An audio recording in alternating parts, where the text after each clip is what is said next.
we have recently been finding out more and more details on some of the elements of previous iterations of live-action Spider-Man. Now we have another update that takes us all the way back to the first big attempt that would have seen James Cameron take quite a unique crack at Spider-Man, and how some of those elements were actually kept in the Raimi trilogy.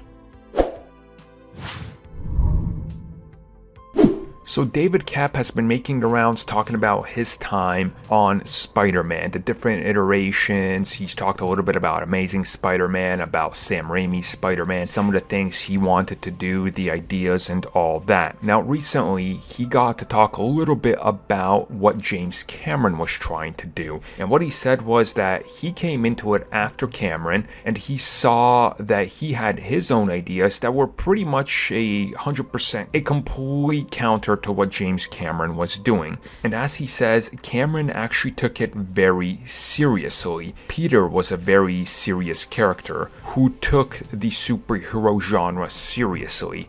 There was no jokes, quips, or anything like that. It was meant to be like a serious take on Spider-Man that was almost completely devoid of the character.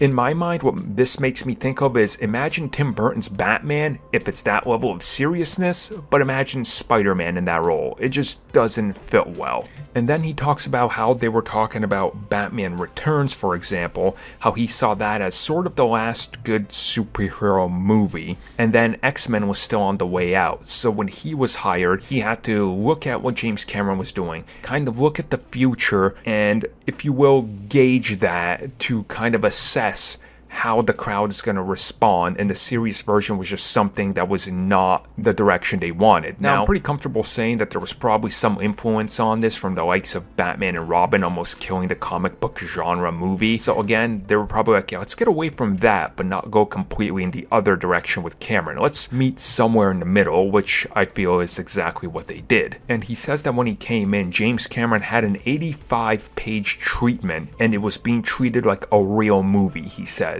And this is like a real movie. It's not a kid's thing. It's not a comic book thing. It's a real movie. That's how we treat it. And that's more or less why they didn't end up going with that. Now, of course, there's been plenty of rumors about Cameron's Spider-Man and elements that were kept, elements that were scrapped. Obviously, the organic fluids, that was kept in. But other elements, who really knows what they decided to kind of abandon and reuse in the future, because we know that they did do new treatments that we've never seen pages of. So again, it's interesting to kind of take a look back and see how they were trying to make Spider-Man this super serious character. That was just never going to work.